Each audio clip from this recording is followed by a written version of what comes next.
Shalom, Pastor. Terima kasih sekali lagi untuk bisa bertemu dengan kalian semuanya di tahun yang baru ini, 2026.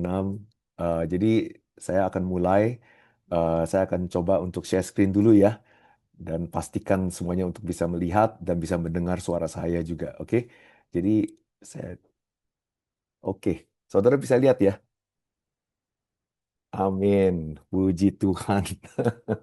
Jadi yang seperti tadi Pastor Yongki telah sampaikan, kan tahun kemarin untuk pertama kalinya akhirnya saya bisa bertemu dengan Bapak dan Ibu Yongki, sungguh luar biasa di Singapura. Uh, jadi saya membawa beliau ke New York, Delhi-nya Singapura, yang namanya Yakun Kaya. Saya sampai kaget karena Pastor Yongki ternyata masih belum pernah mencicipi apa roti kaya ternyata. Wah, saya bilang ini salah besar ini. Jadi itu sebabnya saya bawa beliau ke Yakun Kaya dan ternyata beliau puji Tuhan suka ya. Jadi ya mudah-mudahan Pastor Yongki dan Ibu Yongki untuk bisa kembali lagi ke Singapura, kita singgah lagi, kita makan bersama-sama lagi ke New York Delhi-nya Singapura Yakun Kaya. Puji Tuhan. Ya, sekali lagi ya pertama-tama saya ingin mengucapkan juga selamat Imlek ya, Kung Si Fa Cai, Ma Tao Cheng Kung, biar semuanya sukses. Tetapi jangan lupa ya untuk disertai dengan Imaneli, yaitu Immanuel, Tuhan selalu menyertai kita. Karena berkat dan sukses jikalau tidak disertai oleh Tuhan, semuanya akan hampa. Amin ya saudara ya. Nah saudara, saya ingin langsung mulai saja ya. Eh, Hari ini saya ingin membahas satu topik yang saya percaya semuanya pasti sudah tahu dan kenal, yaitu mengenai tentang doa. Tadi saya dengar bahwa tujuan atau tema daripada tahun ini di BMC New York adalah untuk menjadi dampak, untuk menjadi berkat. Dan memang benar, kalau misalnya kita ingin menjadi dampak dan kita ingin menjadi kuat, kita harus terlebih dahulu sehat ya kerohaniannya. Karena hanya pada saat kerohanian kita sehat, baru dampak kita itu benar-benar bermakna, nyata, dan sustainable ya saudara ya. Nah, itu sebabnya kita harus membangun kehidupan doa kita. Tetapi banyak orang Kristen yang merasa bahwa, Pastor, saya ini sudah sering berdoa, tetapi kayaknya makin berdoa, makin semangatnya kendor. Kenapa? Karena waktu saya berdoa, saya tidak melihat doa saya itu dijawab oleh Tuhan. Atau saya sudah menunggu ya sudah sekian lama. Tetapi doa saya masih saja belum juga terwujud. Dan oleh sebab itu, banyak orang Kristen yang akhirnya tidak lagi berdoa atau hilang semangat untuk berdoa. Nah, saudara, tetapi kalau misalnya kita berhenti berdoa, kita akan kehilangan motor atau kuasa gereja. Kuasa gereja justru dasarnya adalah berdoa. Kehidupan orang Kristen pun kuasanya itu terdapat di dalam kehidupan doanya. Oleh sebab itu, kita harus simak lebih dalam lagi ya. Bagaimana caranya kita bisa berdoa supaya kehidupan doa ini sehat, kuat, dan bisa berjalan dengan sustainable. Nah, saudara, saya ingin membahas tentang doa relational. Doa relational adalah doa yang Tuhan Yesus sampaikan kepada muridnya supaya mereka bisa menjalani dan menghidupi kehidupan doa yang sustainable dan sehat bersama dengan Tuhan. Nah, saudara, di sini saudara bisa lihat ya, dimulai dengan kitab Matius, yaitu doa Bapa kami. Nah, saudara semua tahu ya bahwa doa Bapa kami dimulai dengan murid-murid Yesus ya bertanya kepada Yesus, Tuhan, ajarilah kami berdoa. Nah, sebelum Yesus menyatakan kepada mereka doa Bapa kami, dia terlebih dahulu right, mengingatkan kepada mereka mengenai dua tipe doa yang mereka harus hindari. Jadi kalau misalnya kalian mau berdoa, dia bilang begini, jangan ikutin dua tipe doa seperti ini. Nah, saudara kita lihat Matius 6:58, oke? Kita sama-sama baca. Walaupun saya tidak bisa mendengar, tetapi Tuhan di surga mendengar suara saudara. Oke, kita sama-sama baca. Satu, dua, tiga. Dan apabila kamu berdoa, janganlah berdoa seperti orang munafik. Mereka suka mengucapkan doanya dengan berdiri dalam rumah-rumah ibadat dan pada tikung-tikungan jalan raya, supaya mereka dilihat orang. Aku berkata kepadamu, sesungguhnya mereka sudah mendapat upahnya. Stop sebentar di sana. Apa yang dimaksud oleh Yesus? Sesungguhnya mereka sudah mendapat upahnya. Saudara, bagi orang yang munafik, yang hanya berdoa untuk bisa terlihat berdoa, saudara, upah mereka hanya apa, saudara? Upah mereka hanya sekedar pujian manusia. Jadi mereka tuh hanya bilang, wah, orang ini jago berdoa ya. Wah, orang ini rajin berdoa ya. Wah, orang ini kayaknya sangat rohani ya. Saudara, itu hanya sekedar pujian yang mereka terima. Atau boleh dibilang upahnya yang mereka terima. Yaitu apa? Sekedar pujian manusia. Siapa setuju, saudara? Pujian manusia itu tidak ada artinya. Ujung-ujungnya, saudara, itu tidak sama sekali bisa bertahan di dalam kehidupan kita. Nah, oleh sebab itu, Yesus berkata kepada mereka, jangan hanya berdoa untuk dilihat, untuk terlihat. Saudara, ingat ya, yang dimaksud Yesus di sini sebagai orang munafik, bukan hanya sekedar orang yang hanya mau terlihat berdoa. Tetapi saudara lihat di sini, saudara. Dia bilang begini, tetapi jika engkau berdoa, masuklah ke dalam kamarmu, tutuplah pintu, dan berdoalah kepada Bapamu yang ada di tempat tersembunyi. Artinya, orang yang munafik bukan hanya yang terkesan atau terlihat berdoa di luar. Tetapi, orang yang munafik adalah orang yang hanya berdoa di umum, tetapi tidak memiliki kehidupan doa secara pribadi. Jadi, mereka tuh hanya pergi ke gereja baru berdoa. Mereka hanya ke persekutuan doa baru berdoa. Tetapi giliran mereka sendiri, mereka sama sekali tidak memiliki kehidupan doa secara pribadi. Dan saudara, ini tidak benar. Ya, itu sebabnya Yesus berkata kepada mereka, jika engkau mau berdoa, masuklah ke dalam kamarmu, tutuplah pintu, dan berdoalah kepada Bapamu yang ada di tempat tersembunyi. Lihat saudara, ini ya bahasanya adalah bahasa keluarga.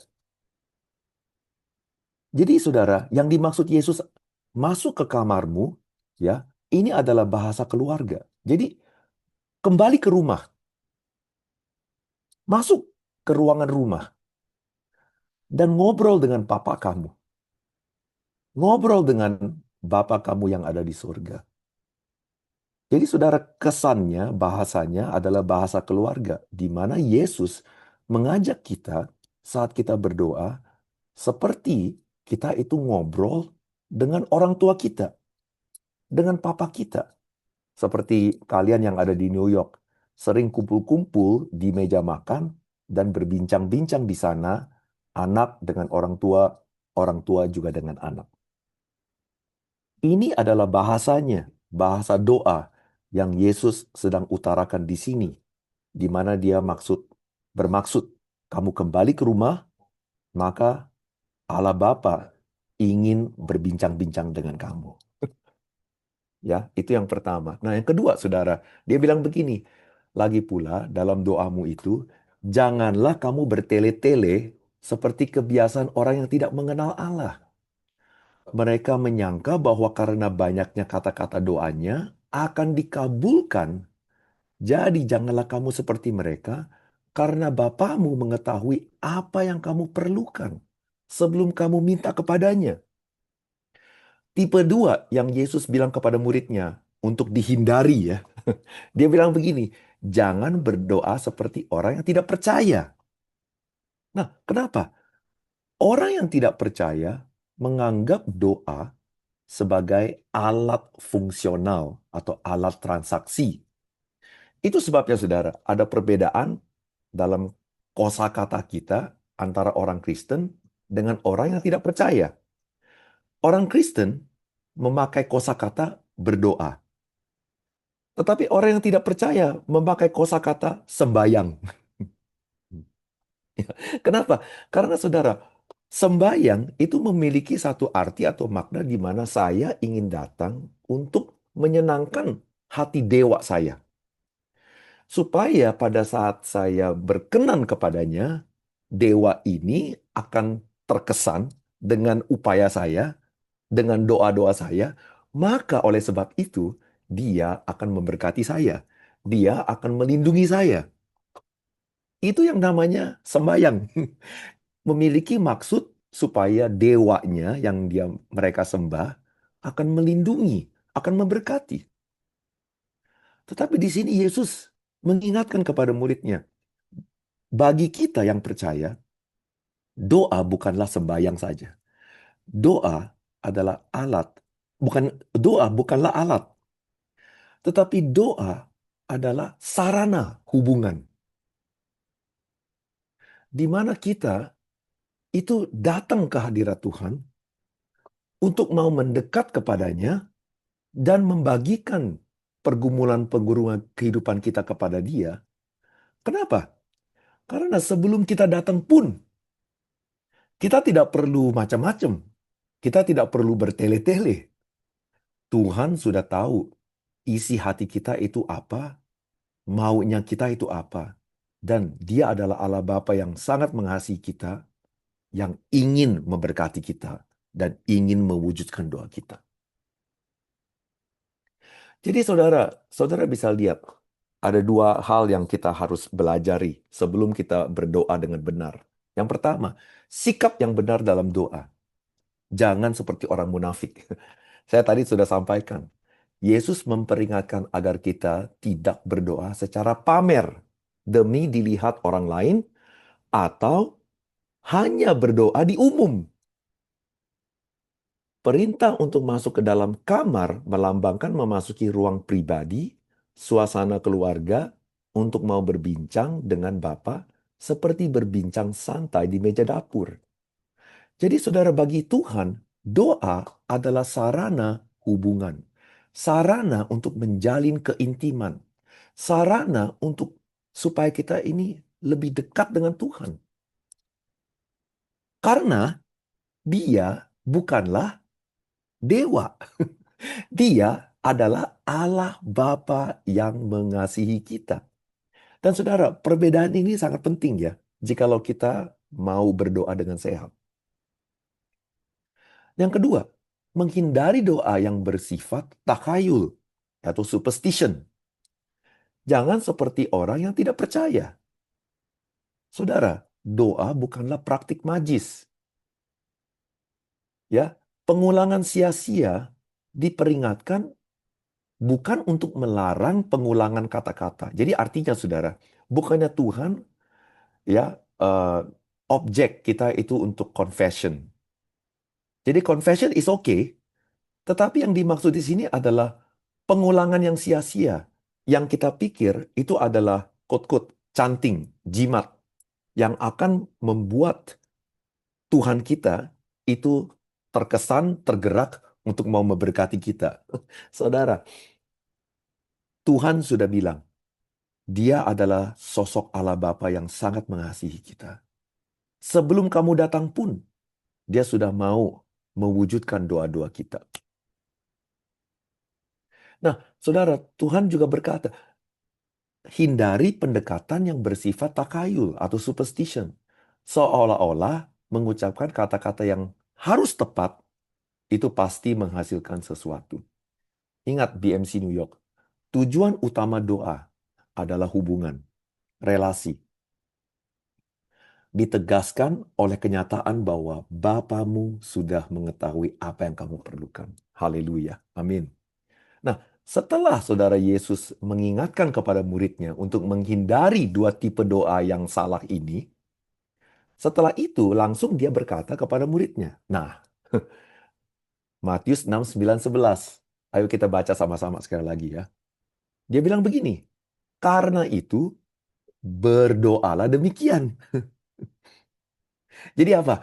Jangan berdoa seperti orang munafik, jangan berdoa seperti orang yang tidak percaya. Nah, setelah itu dia bilang, oleh sebab itu berdoalah seperti ini. Nah, dia bilang begini, kalimat pertama, Bapa kami yang di surga. Wow, dikuduskanlah namamu, datanglah kerajaanmu, jadilah kehendakmu di bumi seperti di surga. Berikanlah kami pada hari ini makanan kami yang secukupnya. Saudara bisa perhatikan kalimat pertama, Bapa kami yang di surga. Wow, kalimat satu ini saja itu sangat bermakna. Kenapa? Karena Yesus sedang membentuk sebuah pengertian yang baru kepada murid-muridnya mengenai bagaimana kita bisa mendekat dengan Tuhan. Dia bukanlah seorang sosok dewa yang ditakuti. Tetapi dia adalah seorang Allah Bapa yang mengasihi, yang mau keintiman dengan anak-anaknya. Jadi saudara, kerangka relasional Yesus tentang doa, Bapa kami di surga. Yesus sedang menggambari doa sebagai relasional, sebagai komunal, dengan mengajarkan bahwa semua orang dapat memiliki hubungan doa yang bersifat percakapan dengan Bapa, bukan sekedar hubungan yang fungsional. Nah, jadi saudara, maksudnya apa, Pastor Aris? Nah, kita bisa lihat. Yang pertama, bentuk doa relasional adalah sebuah percakapan, bukan performa. Jadi saudara, waktu kita berdoa, Yesus mengundang kita untuk apa? Untuk bercakap-cakap dengan Allah Bapa. Berbincang-bincang dengan Dia. Ingat, doa dipersembahkan oleh Yesus sebagai sarana hubungan, sarana percakapan untuk menjalin hubungan, bukan sekedar alat fungsional untuk meraih sesuatu. Jadi kita diundang, saudara, untuk berbincang-bincang dengan Tuhan seperti seorang anak yang sering ngobrol dengan papanya. Nah, saudara, artinya begini, saudara. Kita kalau misalnya hanya datang ke Tuhan untuk meminta kepada Dia sebagai seorang sosok dewa, saudara, kita akan apa? Tuhan, tahun ini saya mau rumah baru. Kamu harus kasih saya rumah baru. Nih, saya beri lagi sumbangan lebih besar lagi. Kamu harus memberkati saya dengan rumah baru.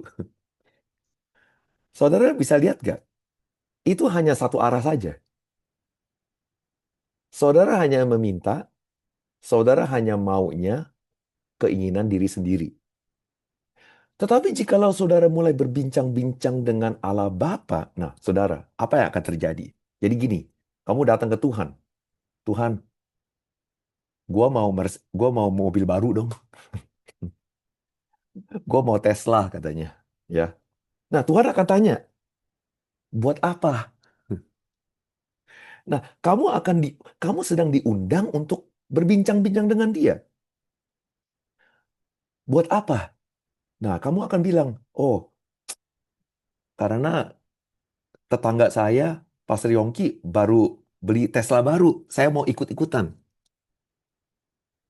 Dan Tuhan akan tanya lagi, emang mobil sekarangnya udah rusak? Dan kamu akan jawab lagi, oh, masih masih oke sih. Terus Tuhan akan cari, jadi kurangnya apa? Nah, saudara ngerti nggak? Saudara bisa perhatikan, di dalam perbincangan-perbincangan ini, Tuhan itu sedang membentuk pikiran kita. Tuhan sedang mengundang kita untuk apa? Untuk melihat opini dia. Untuk menerima masukan dari dia. Dan dari situlah kerohanian kita terbentuk untuk mau mendengar arahan dia atau pikiran dia. Tetapi jikalau kamu hanya doa untuk satu arah saja meminta, Tuhan, kasih gua Tesla baru. Gua nggak peduli harus dibeli baru. Hari, tahun ini harus ada Tesla baru. Nih, saya kasih kamu sumbangan lebih besar lagi. Kasih saya Tesla baru. Saudara bisa melihat gak? Itu cuma satu arah. Tidak ada masukan dari Tuhan, tidak ada ruangan di mana Tuhan bisa berfirman kepada kamu. Jadi, kerohanian saudara hanya dibangun dengan pendirian diri kita sendiri. Tetapi jikalau kita terlibat di dalam perbincangan dengan Tuhan, saudara bisa melihat suara Tuhan, arahan Tuhan, undangan Tuhan, bimbingan Roh Kudus akan membentuk pikiran kita, akan mengubah cara berpikir kita, supaya kita bisa lebih serupa seperti Kristus. Haleluya. Dan saudara, jikalau saudara doa kita adalah sebuah perbincangan dengan Tuhan, yang pertama, saudara bisa lihat di sini, sifatnya itu ongoing. Bukan hanya pada waktu tertentu saja saudara berdoa, tetapi saudara mampu senantiasa berdoa. Karena saudara terlibat di dalam sebuah perbincangan dengan Tuhan mengenai kehidupan saudara. Mengenai apa yang saudara sedang doa untuk kehidupan saudara. Itu sebabnya saudara, kita diundang untuk apa? Jangan hanya meluangkan 1 jam saja untuk berdoa, tetapi untuk senantiasa berdoa. Waktu kita lagi nyetir, kita berdoa. Waktu kita kena macet di Lincoln Tunnel, kita berdoa. Waktu kita lagi makan bagel, right? Kita berdoa. Kita terlibat di dalam perbincangan dengan Tuhan. Itu sebabnya saudara, 1 Tesalonika 5:17 berkata apa? Tetaplah berdoa. Bagaimana kita bisa selalu dan senantiasa berdoa? Di saat kita berdoa dalam bentuk perbincangan dengan Tuhan. Bukan hanya sekedar datang ke satu tempat di waktu yang khusus untuk berdoa saja. Amin. Dan saudara, sifatnya itu informal, tidak perlu terstruktur atau mengikuti sebuah liturgi. Benar gak saudara? Kalau misalnya kalau misalnya anak saudara datang ke ke ke kalian, saudara setuju kan? Perbincangan kita dengan anak itu informal, ya kan? Anak kita datang ke kita tidak berkata demikian kan? Wah, Bapa kami yang di surga, saya ingin meminta kepada yang termulia, Papa, right? Mobil atau rumah. Dia tidak ngomong begitu kan? Perbincangan kita itu informal, di mana kita bisa terbuka dengan Tuhan. Kita tidak, we are not inhibited, tapi we can be vulnerable. Kita bisa terbuka. Itu sebabnya, saudara, kita bisa datang ke Tuhan. Untuk apa? Untuk curhat dengan Dia. Karena curhat adalah sebuah bentuk perbincangan. Kita bisa mengadu kepada Tuhan. Kita bisa ngobrol dengan Tuhan. Kita bisa tukar pikiran dengan Tuhan. Kita juga bisa menangis di dalam hadirat Tuhan. Dan kita bisa berbagi kebahagiaan dengan Tuhan. Tidak perlu untuk berkata-kata saja. Tetapi kita diundang untuk datang. Saudara kan juga sudah pernah merasakan, ya, barangkali saudara dengan orang tua saudara waktu kecil. Saat saudara sedang lagi banyak pergumulan, saat saudara sedang lagi sedih, saudara datang curhat dengan papa dan mama. Dan papa dan mama kadang memberikan beberapa saran. Tetapi kadang, saudara, mereka juga sudah kehabisan kata-kata, kehabisan saran. Tetapi kehadiran mereka sudah cukup untuk memberi kita kekuatan saat kita atau supaya kita bisa melewati pergumulan berat kehidupan kita. Kadang, saudara, kita tidak perlu mendengar perkata-kataan orang tua kita. Kadang, saudara, mereka hanya memeluk kita. Itu pun juga sangat bermakna. untuk memberikan kita kekuatan supaya kita bisa terus move on. Dan ini yang digambarkan oleh Yesus mengenai kehidupan doa dalam bentuk relasional. Tidak perlu berkata-kata, hanya di hadirat Tuhan, dijamah, dilawat, dan hadirat Tuhan datang untuk melegakan jiwa kita, melegakan batin kita. Disitulah, saudara, adalah juga sama bentuk doa, doa relasional. Itu sebabnya, saudara, saudara bisa melihat di sini. Filipi 4:7, ini sangat luar biasa. Ya, saudara baca, kita sama-sama, oke? Supaya kita nggak ngantuk ya. Amin. Oke, 1, 2, 3. Janganlah hendaknya kamu khawatir tentang apapun juga. Tetapi nyatakanlah dalam segala hal keinginanmu kepada Allah dalam doa dan permohonan dengan ucapan syukur. Nah, saudara lihat, perhatikan kalimat ini. Kenapa saudara doa dan permohonan itu dibedakan? Kalau misalnya kita hanya menganggap doa sebagai sebuah bentuk permohonan saja, satu arah kepada Tuhan, maka saudara, kalimat ini seharusnya bunyinya adalah kepada Allah dalam permohonan dengan ucapan syukur. Itu sudah cukup. Tetapi saudara di sini dibedakan dalam doa dan permohonan. Kenapa? Karena memang dari awal doa itu sudah dirangka oleh Tuhan sebagai sebuah bentuk doa relasional di mana kita diundang untuk berbincang-bincang dengan Tuhan. Jadi saudara, yang dimaksud di sini Filipi 4:7 adalah apa?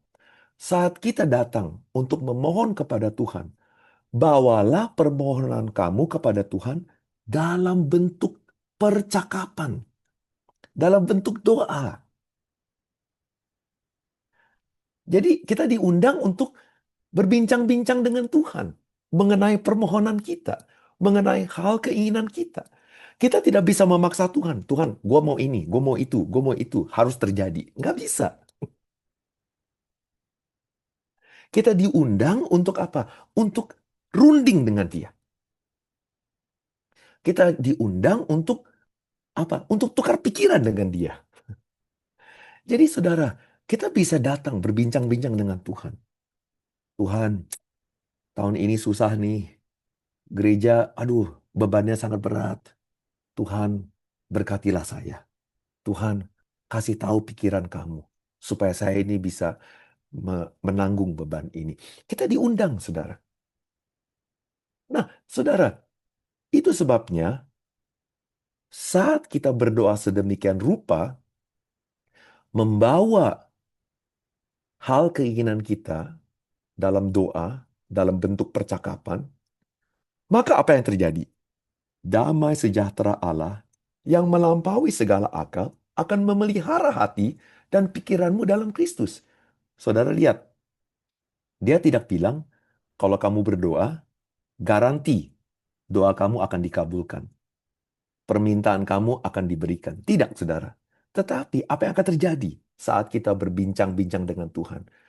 Kita dibentuk dengan opini Tuhan. Kita dibentuk dengan masukan Tuhan. Dan dari situ, saudara, perspektif kita berubah. Sudut pandang kita mengenai keluhan, mengenai persoalan kita berubah. Dijadikan sejajar dengan pandangan Tuhan. Dan dari situlah, walaupun situasi masih belum berubah, tetapi pikiran kita sudah berubah dan kita mengalami damai sejahtera Allah yang mampu melampaui segala akal, yang akan memelihara hati dan pikiranmu dalam Kristus Yesus untuk melewati segala kekelaman. Masalah tidak berubah, masalah masih ada, tetapi kita mampu melewatinya dengan anugerah Tuhan Yesus. Kenapa? Karena pikiran kita dibentuk oleh pikiran Tuhan. Haleluya. Saudara, ini adalah kuasa doa relasional. Yang kadang saudara tidak perlu kita untuk berkata-kata kepada Tuhan. Melainkan saat kita hanya bersandar kepada Tuhan, kita hadir di hadirat Tuhan, maka hadirat Dia akan menjamah kita. Saudara, itu sebabnya Saint Francis de Sales berkata demikian, "When you come before the Lord, talk to Him if you can. But if you can't, just sit there. Just sit there. Let yourself be seen. Don't try too hard to do anything else." Makanya saudara, saudara baca kan di kitab Injil, Yesus berkata apa? Jangan khawatir, jangan cemas. He said this, don't be anxious. And then he said this, don't be anxious. Look at the birds. Look at the flowers. Jadi kita diundang waktu kita sedang gelisah, kita cemas. Untuk apa? Pergi ke Central Park untuk melihat burung, tanaman di sana. Jadi kita diundang untuk apa? Untuk menyendiri. Dan di saat kita di alam, hanya kita dengan Tuhan, saat kita sedang gelisah ya, Tuhan akan berbicara. Lu lihat burung, lu lihat tanaman. Mereka tidak mampu untuk membawa apapun kepada Tuhan. Dalam bentuk doa, dalam bentuk persembahan. Tetapi, walaupun mereka tidak mampu untuk memberikan satu hal pun kepada Tuhan, Tuhan tetap memelihara mereka. Mereka tidak bisa berdoa. Mereka tidak bisa melakukan apa-apa untuk menyenangkan hati Tuhan. Tetapi Tuhan tetap memelihara mereka. Dan Tuhan akhirnya berkata, apalagi kamu, apalagi kita yang jauh lebih berharga. Apakah Tuhan tidak akan memelihara kita? Karena Dia adalah Allah Bapa yang mengasihi kita. Haleluya. Saudara, saya dengar satu kesaksian ini. Salah satu kolega kami, dia kan adalah seorang full-timer pastoral supervisor. Tetapi dia juga adalah seorang ibu yang memiliki dua anak. Sangat sibuk sekali. Dan sering, saudara, dia itu merasa bersalah. Karena kurangnya dia ini berdoa, kurangnya dia ini menabur kerohanian untuk pekerjaan eh, pastoral dia sebagai seorang full-timer. Kenapa? Karena dia sangat sibuk sekali. Sebagai seorang anak dan juga harus memenuhi banyak kewajiban, dia itu sangat sibuk sekali. Dan dia merasa bersalah jikalau dia ini tidak atau kurang berdoa. Satu malam, saudara, dia ini sudah seharian kerja capek. Dan akhirnya, dua anaknya sudah tidur. Dia ingin mengambil waktu untuk berdoa. Jadi saudara, dia pergi ke ruangan living room ya, untuk duduk di sana dan untuk mulai berdoa. Saudara, waktu dia mulai berdoa, dia ketiduran, saudara. Dia ketiduran. Nah, sudah sekian lama, akhirnya dia bangun. Waktu dia bangun, dia baru sadar, aduh, aku ketiduran. Ya. Dan dia merasa bersalah sekali. Saudara, jujur, siapa di antara kita juga merasa bersalah waktu giliran kita datang untuk niatnya mau berdoa, tapi ketiduran. Jangankan waktu kita berdoa, ke gereja pun sering kita tidur ya. Ya, kita merasa bersalah. Kita merasa bersalah waktu saat kita niat berdoa ketiduran. Di saat dia saudara merasa bersalah, tertekan dengan rasa bersalah tersebut, tiba-tiba ada suara Roh Kudus berkata kepada dia. Dan dia bilang begini, Roh Kudus, "What father will be unhappy to see his daughter sleeping?"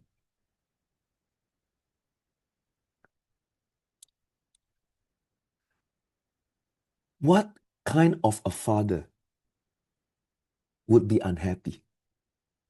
Ayah mana yang akan yang akan marah saat dia melihat putrinya ketiduran? Wow, di situ saudara dia nangis.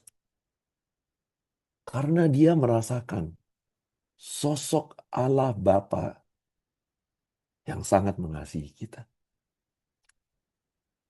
Brothers and sisters, saya yang mengundang saudara. Mari tahun ini kita bangun kehidupan doa dalam bentuk relasional, bukan dalam bentuk fungsional. Amin gak saudara? Saudara, ini ada satu gambar ya yang dilukis oleh Andrei Rublev yang namanya adalah Trinity. Saudara bisa melihat di sini saudara. Trinity, Allah Bapa, Putra, Roh Kudus ya.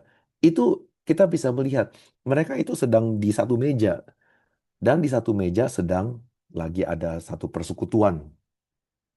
Tetapi saudara, uniknya lukisan ini adalah saudara bisa melihat di tengah-tengah ada satu tempat kosong di mana saudara ada mangkok dan makanan, tetapi yang lainnya tidak ada mangkok dan makanan.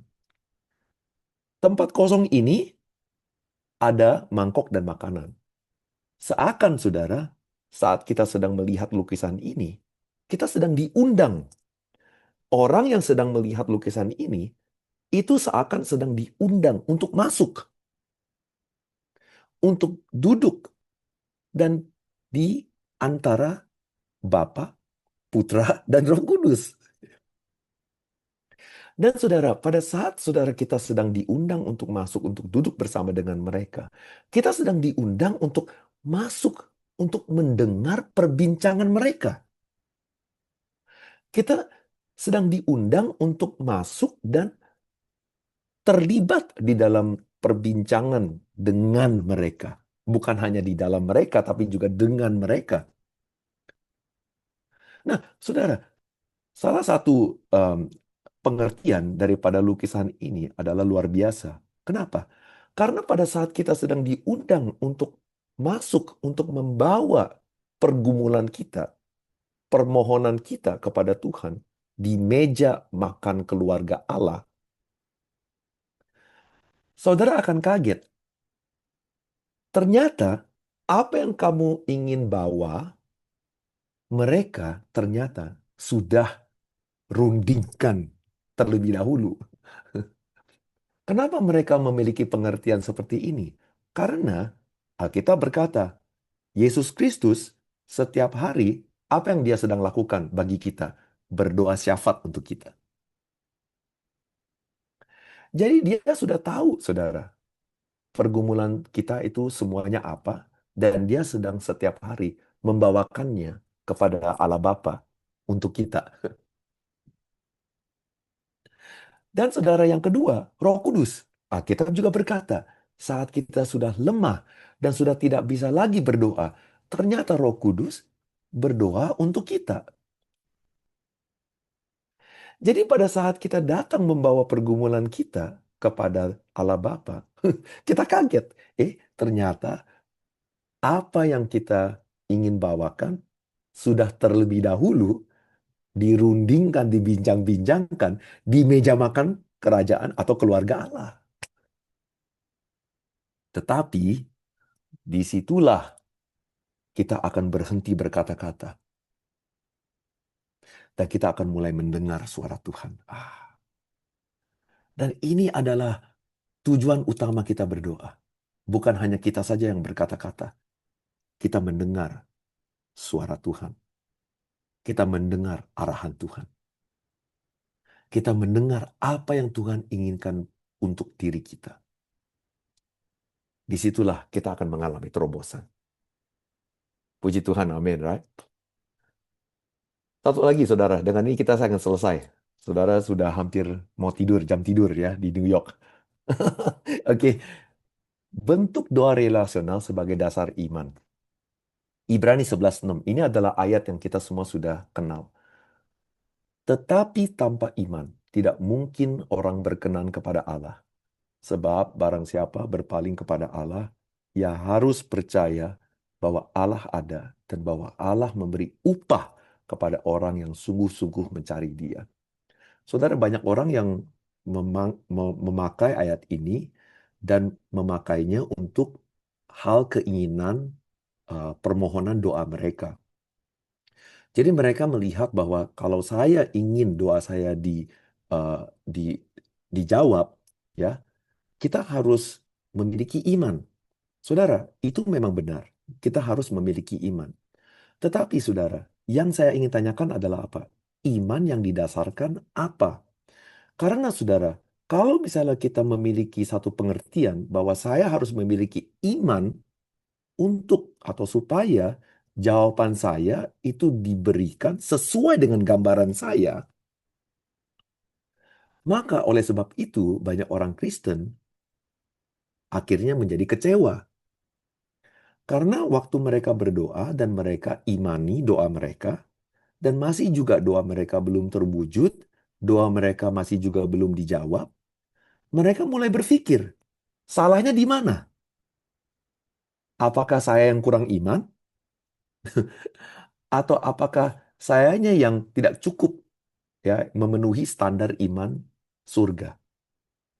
Benar gak saudara? Akhirnya banyak orang Kristen yang menjadi kecewa atau tersandung imannya. Nah, tetapi saudara, jikalau kita memiliki pengertian bahwa doa itu di atas realita bahwa Allah kita adalah Allah Bapa yang mengasihi kita, bukan sosok dewa, maka saudara kita memiliki pengertian yang lebih sehat. Yaitu apa?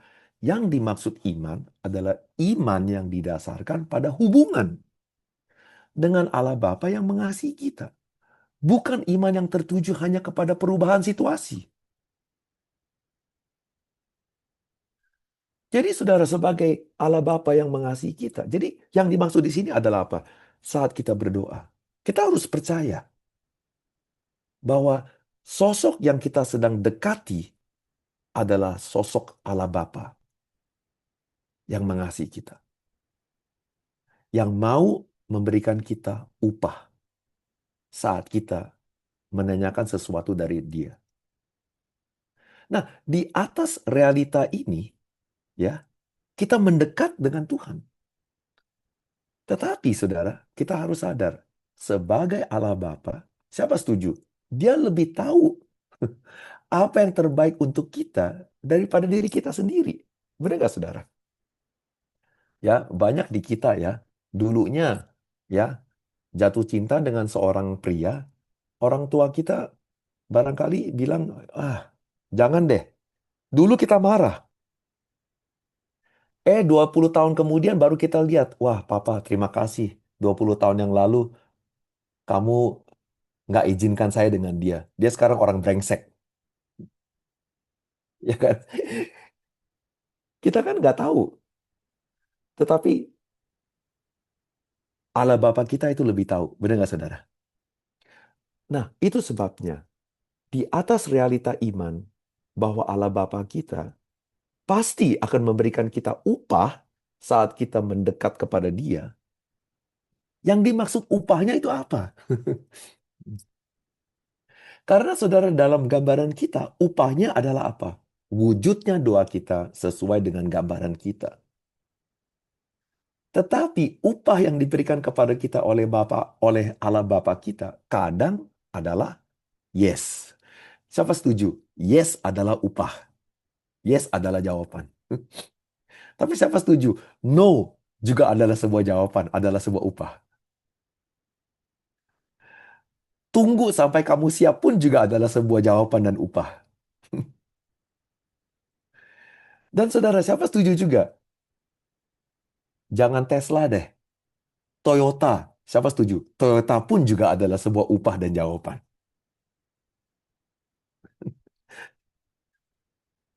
Jadi saudara kita ini diundang untuk apa? Untuk percaya bahwa apa yang diberikan oleh Allah Bapa itu lebih baik untuk diri kita. Ini yang terakhir. Therefore, how to pray in faith. Iman adalah titik awal doa. Berdirilah dalam kenyataan atau realita bahwa Allah ada dan Allah mau memberi upah kepada mereka yang sungguh-sungguh mencari Dia. Pada dasarnya, iman berbicara tentang relasi dan kepercayaan, bukan suatu kekuatan yang dapat diukur untuk mencapai hasil tertentu. Jadi saudara, itu sebabnya Yesus berkata, if you have faith as little as a mustard seed, you can move the mountains. Jadi kalau misalnya kamu hanya sekedar percaya bahwa Allah Bapa itu baik dan mau memberikan kita upah, itu sudah cukup. Karena kenapa? Iman kita itu bukan di atas dasar situasi kita berubah. Iman kita berdiri di atas Allah Bapa yang mampu mengubah situasi untuk kita. Itu sebabnya last part, don't put your hope on situations to be changed. Put your hope in the one who is in control of all situations and always working for your good. Hallelujah. In closing, I want to encourage everyone, DMC New York, apa yang telah kita bahas malam hari ini. Berdoa, tapi dalam bentuk doa relasional. Ya, yang pertama, saudara, mari kita dekati Tuhan untuk mau berbincang-bincang dengan Dia. Karena di dalam perbincangan kita dengan Tuhan, yang pertama, kita diundang untuk diubah atau dibentuk pikiran kita untuk menjadi lebih serupa dengan pikiran Dia. Yang kedua, saat kita doa relasional dengan Tuhan, kita akhirnya bisa mendengar suara Tuhan. Atau paling sedikit peka dengan arahan Tuhan. Daripada hanya perkataan kita sendiri saja yang satu arah, dan akhirnya kita berbicara, Tuhan tidak pernah dikasih kesempatan untuk berbicara. Yang kedua, berdiri di atas iman bahwa Dia adalah Allah Bapa yang mengasihi kita. Artinya, di atas realita itu, iman saudara sudah cukup. Kenapa? Karena Dia yang akan bekerja untuk membawa kebaikan bagi diri saudara. Kadang kita ini diberkati, tetapi kadang jawabannya adalah jangan. Kadang jawabannya adalah nanti dulu. Kadang jawabannya adalah mendingan ini lebih baik. Saudara, semuanya ini adalah bagian daripada kebaikan Tuhan untuk membawa kebaikan untuk kita semuanya. Nah, disitulah saudara, kita bisa menjalin sebuah hubungan doa yang sehat dan kuat, dan yang lebih penting lagi, sustainable. Karena pada saat kita berdoa, masuk ke rumah Tuhan, maka Tuhan yang akan memberikan upah kepada kita semuanya. Amin. Jadi saudara, biarlah hari ini firman Tuhan menguatkan kita supaya kita itu mau lebih lagi berdoa sungguh-sungguh dengan Allah Bapa kita. Tuhan memberkati. Amin.